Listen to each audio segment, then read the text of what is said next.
Okay, this is the first video for the test, which is going to take place on March 2nd, the 2nd of Adar. So please keep that in mind. This is a lot of material. And again, just watch the tapes so you know exactly what's on the test. We'll also have some time in class also to do some of the review, but not all the review. Okay, so we are going now to Daf Nun Zayin Amud Bet. Going back to the question whether listim mezyanim fall into the category of ganav or gazlan. If it falls into the category of ganav, then they would have to pay kefel. If it falls into the category of gazlan, they don't have to pay kefel.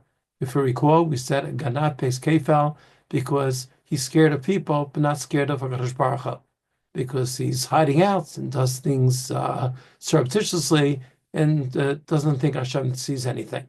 Whereas a listim muzyanim, or I should say gazlan, a gazlan, he's not afraid of anything. He's not afraid of God. He's not afraid of people either. Goes right to a person's face and just takes something.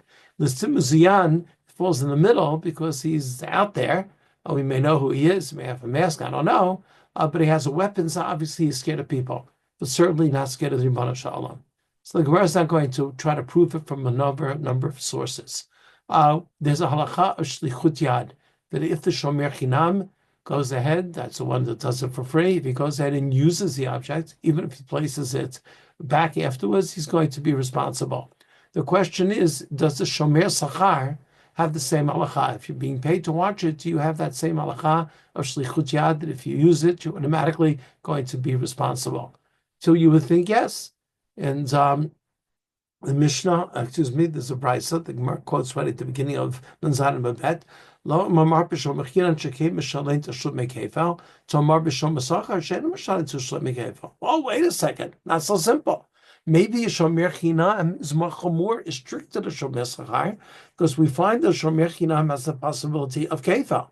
Whereas shomer sachar, no matter what he says, is never going to have to pay kefil, because if he says the item was stolen, he has to pay immediately. So he's never going to say kefil. So don't be so quick to say, oh, shomer chinam is chayav for shlichut yad. Certainly a shomer sachar will be responsible. It's possible we see a shomer chinam sometimes has halachot that are stricter, has to pay kefil.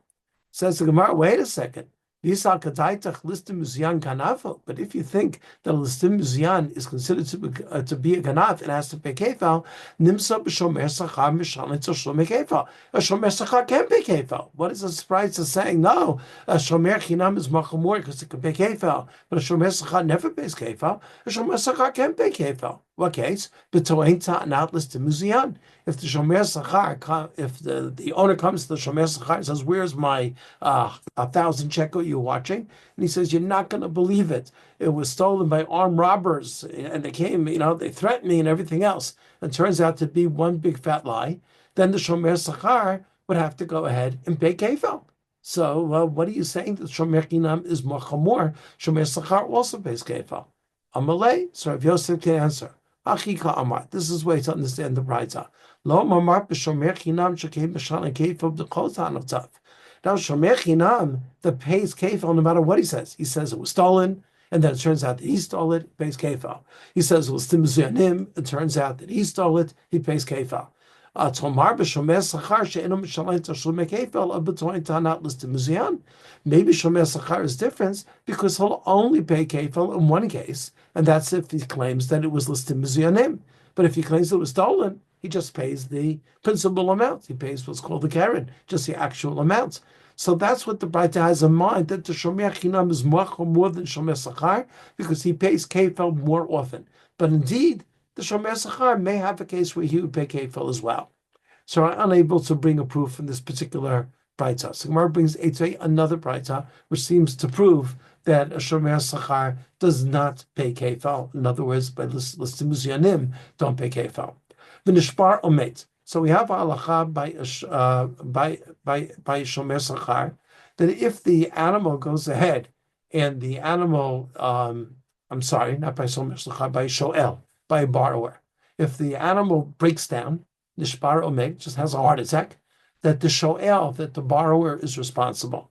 So the Braita wants to know, is a borrower also responsible for geneva if it's stolen? So simply, of course it is. V'nishbar omet. Ain't el shvura mesa. So only says in the Torah, Shoel is responsible if it's an onus. How do you know this? The Shoel is also responsible if it was lost or stolen. We have a simple kavachomer. The shomer sachar who is patur for honest, not responsible. Chayav b'gneva v'aveda, and yet he is responsible if it's stolen or lost. Shoel shechayav b'shvurav meitzah, a borrower who's chayav responsible if the animal breaks down, has an ones, whatever. Eino din shechayav b'gneva v'aveda. And certainly is going to be responsible for gneva aveda. The Braita signs off and says, "This kavachomer you can't possibly refute. It's an ironclad kavachomer." Says the Gemara, but if you say the what, the listim ziyan is a ganav, and therefore the shomer sachar could possibly pay kefel. If he goes ahead and claims that, it was stolen by armed robbers, and turns out that he's stolen, he'd have to pay kefal. Why are you saying that this kavachomer is irrefutable? We can go in and destroy the kavachomer, because sometimes the shomer sachar is stricter than the shoel. Mal shomer sachar shekem mishalent shum kefal, but tanat listim muziyan. The shomer sachar can end up paying kefal if he claims listim muziyanim, where the shoel can never pay kefal. So we wanted to say, if the shoel is chayav for onus, certainly is chayav for gneva v'aveda. Maybe not so. Maybe shomer sachar has stricter halachot, because the shomer sachar we see has a stricter halacha that he may pay kefel. Maybe he has a stricter halacha regarding gneva or as well. Amalei, Rav Yosef could say, because safar hai tana. This tana says it's an irrefutable kavachomer because he feels karna below shvua. If you always have to pay the principal amount. The shoel, if he says that something happened to the object, he always immediately has to pay the principal amount. He can't get out of it. Adifa, that is more chamor mikfeila b'shvua, that having the possibility of having to pay kefal if the shomer sachar claimed this to mizyan, and then he went ahead and swore, and it turned out to be false. So even if there's one strange case where the shomer sachar would have to pay kefal, that does not make him chamor. That does not make him stricter, because somebody that has to pay up immediately the principal amount, that is the stricter halacha. Lema misayele. Let's say the following baita is going to be a siyua, going to be a proof that listim muzyan has to pay kefal, that because we're going to find the case where the shomer sachar may have to pay kefal. What does the baita say? If